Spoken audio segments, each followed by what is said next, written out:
Muy buenos días. Hoy en el Evangelio nos habla de una escena que seguramente muchos de nosotros vamos a ver y a admirar cuando Jesús realiza un exorcismo. Pero el contexto en el que el evangelista nos marca esa liberación es muy fuerte y creo que en cierta manera ahí está la enseñanza. De que Jesús realiza exorcismos, pues lo sabemos, pero el por qué o el contexto, qué sucedió al lado de ese exorcismo, de cuando Jesús expulsa a ese demonio, es una gran enseñanza para nosotros el día de hoy. Vamos a escuchar el Evangelio y te invito a que trates de poner atención en lo que está sucediendo, en los detalles que el evangelista nos está narrando, que San Marcos nos habla para presentarnos ese milagro. Recuerda que los milagros son como un signo de otra realidad, de una realidad superior. Por supuesto, el hecho de que haya un milagro ya en un orden natural, eso nos sorprende. Pero si pudiéramos ver qué es lo que están señalando, eso es todavía mucho más grande. Escuchemos el Evangelio. Dice así: En aquel tiempo llegó Jesús a Cafarnaúm, y el sábado siguiente fue a la sinagoga y se puso a enseñar. Los oyentes quedaron asombrados de sus palabras, pues enseñaba como quien tiene autoridad y no como los escribas. Había en la sinagoga un hombre poseído por un espíritu inmundo que se puso a gritar: ¿Qué quieres tú con nosotros, Jesús de Nazaret? ¿Has venido a acabar con nosotros? Ya sé quién eres, el Santo de Dios. Jesús le ordenó: cállate y sal de él. El espíritu inmundo, sacudiendo al hombre con violencia y dando un alarido, salió de él. Todos quedaron estupefactos y se preguntaban: ¿qué es esto? ¿Qué nueva doctrina es esta?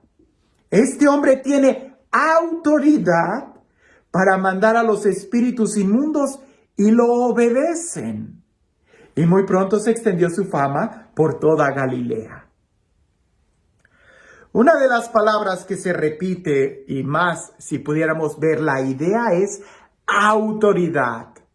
Él habla con autoridad y no como la autoridad de los escribas. ¿Qué doctrina es esta? Pues él tiene autoridad que hasta los demonios se sujetan a su autoridad. La palabra autoridad. Jesús tiene autoridad y habla con un aplomo. Y nosotros pudiéramos tratar de ver de dónde viene la autoridad. Y esta no es una clase, ¿verdad? Pero la autoridad nosotros la podemos adquirir de dos maneras: o por delegación o por adquisición de parte nuestra.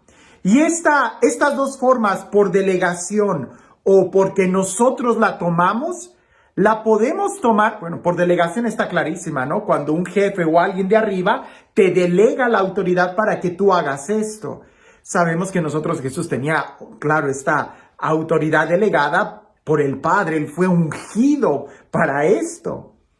Pero la otra parte, cuando tú adquieres autoridad, y no estamos hablando de la delegada, puede ser por una especie de elección, de votación entre un grupo. Se reúnen, pues quién va a ser el que coordine, y ahí lanzan suertes o eligen, o hay votaciones y te pueden escoger a ti.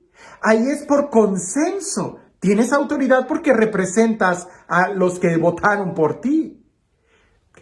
Pero también hay otra autoridad. Y esta otra forma de adquirir la autoridad va más en función de ti mismo, es más inherente a ti. Aunque no te la deleguen o aunque no sea por elección, tú puedes tener autoridad cuando la forma en cómo vives te respalda. Ya sea porque has reunido las cualificaciones de haber estudiado, de tener experiencia o de vivir lo que estás diciendo. Y es ahí donde Jesús, pudiéramos decir, tiene la delegada por el Padre, pero también tiene la inherente, porque Él sabe, porque Él tiene todas las cualidades, porque desde su interior brota, ¿verdad? Él sabe lo que está diciendo, Él tiene la experiencia del amor del Padre. No es por una elección de aplausos de los demás, o porque Jesús haya recibido muchos votos de todos y que diga gracias, gracias, no, sino porque más bien en este caso brotaba de su interior. Y creo que incluso para los que están escuchando a Jesús, esta era la autoridad que veían en Él. Porque los demás fariseos, escribas y judíos que estaban sentados en la sinagoga escuchando a Jesús, no sabían que Jesús era el ungido del Padre. Pero sí veían en sus palabras toda una autoridad de alguien que sabía lo que decía, de alguien que tenía la experiencia. Si Jesús invita a la gente a orar es porque Él ora. Si Jesús invita a la gente a tener misericordia es porque Él vive en la misericordia. Si Jesús invita a los demás a amarse unos a otros, es porque Él nos ha amado primero. Y la gente se sorprende y dice, Él sí tiene autoridad. Y fíjate bien, la autoridad que tiene Jesús es tan interior que Él no se va a someter al escrutinio de lo que la gente diga u opine. Y ahí está donde viene el milagro de la liberación. El demonio se acerca y el demonio empieza a decir, oh, ya sé quién eres, el Santo de Dios. Y pudiéramos decir muchas otras virtudes, el que habla con sabiduría, el profeta, el que conoce la ley, el que ha venido a liberar. Al final de cuentas, esa era la opinión del mentiroso. Y cuando alguien vive en una genuina autoridad, cuando alguien vive en la verdad, no va a escuchar las opiniones de la mentira. No se va a detener a recibir el parecer del mentiroso, que es algo totalmente exterior. Porque el padre de la mentira, Satanás, va a echar las flores a Jesús, no porque lo crea en su interior o porque haya tenido una experiencia en su interior. El demonio reconoce que Jesús es el Señor porque reconoce la autoridad, pero no porque lo haya vivido, como algunos dicen. El demonio cree en Jesús, pero no le cree cuando le dice que Dios es amor. Jesús calla al demonio y lo expulsa. La gente se sorprende porque alguien pudiera haber dicho, si así trata a aquellos que le echan elogios, ¿cómo tratará a sus enemigos? Tiene autoridad, incluso hasta los demonios se le someten. Piensa en esto. Cuando alguien no vive en una genuina autoridad, cuando alguien no vive desde su interior la experiencia de lo que va a hablar, entonces empieza a gritar, empieza a amenazar, empieza a imponer su voluntad, empieza a mentir, empieza a robar. Y todo eso es que vive en la mentira. Como si por gritar dijeras verdades. Como si por imponer tu voluntad y amenazar a los demás fuera más verdad lo que dijeras no. Jesús no grita, Jesús no amenaza, Jesús no impone su voluntad, porque lo vive desde el interior. Cuando Jesús dice hay que orar, es porque Él está orando. Cuando Jesús dice hay que amar, es porque Él ama. Cuando Jesús dice hay que perdonar, es porque Él ha perdonado.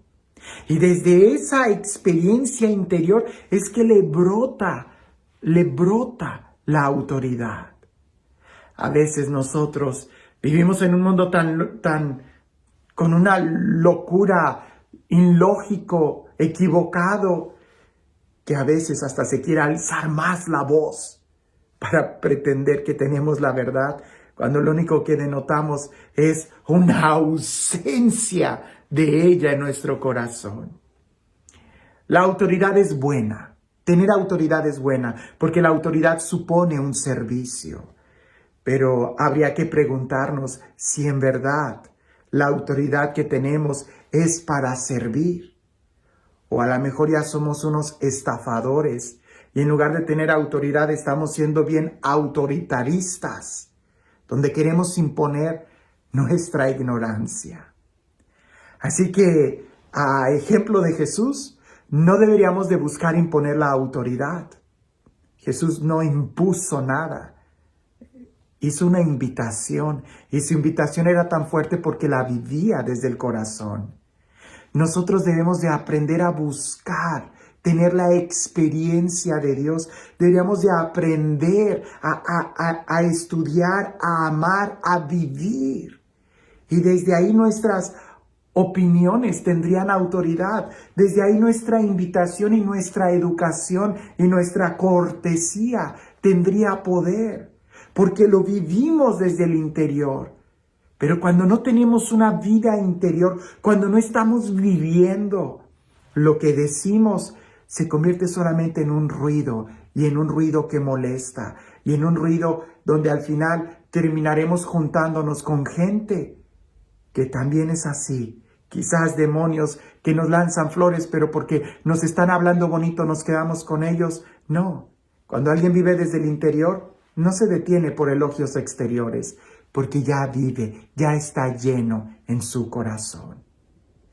Así que este Dios que ha venido a darnos una invitación, este Dios que nos invita a vivir en el amor, a vivir en la paz, este Dios que nos llama a que podamos tener una vida interior tan llena que se vea manifestada en nuestras acciones, que sea Él quien el día de hoy nos bendiga. En el nombre del Padre, del Hijo y del Espíritu Santo. Cuentan por ahí que había un reportero en un pueblo que empezó a hacer preguntas a los ciudadanos de ese pueblo diciéndoles que qué opinaban del alcalde. Fue y le preguntó al dueño de la tienda, ¿usted qué opina del alcalde? Y el dueño de la tienda dijo, ese es un ladrón, es el peor ladrón que hemos tenido en toda la historia de este pueblo. Bueno, el reportero fue y le preguntó al maestro de la escuela, ¿y usted qué opina del alcalde? Y el maestro de la escuela dijo, es un burro, es un analfabeta. ¿Cómo es posible que hayamos caído tan bajo en este pueblo al haberlo elegido como alcalde? Bueno, el hombre fue y le preguntó a aquella persona que estaba en la esquina al tránsito, al policía, y le dice, ¿y usted qué opina del alcalde? Y el policía le dice, el alcalde, que es una persona prepotente, arrogante, soberbia, ni él mismo se ha de aguantar. Y el reportero al final fue y se acercó al alcalde y le dijo, óigame, ¿podría decirme por qué usted aceptó este servicio? Y el alcalde le contesta, oh bueno, pues por el honor que se supone que merece. ¿Cuál honor? Si todo el mundo habla mal del alcalde. ¿Cuál prestigio si todo el mundo habla mal del alcalde? No te quedes con las cosas exteriores ni con los comentarios de los demás. Jesús no escuchaba las voces de los demonios, los callaba, porque Él en su interior escuchaba la voz del Padre. Y eso, el saber que se hace lo correcto, es lo que al final nos da la autoridad, nos da la paz. Y eso es lo que hay que buscar. Cuando alguien no está hambriento de autoridad y de poder, naturalmente la tiene, porque vive en paz, porque vive en amor, porque su corazón ya no reposa en cosas exteriores, sino que descansa en la voluntad de Dios. Que tengas un excelente día.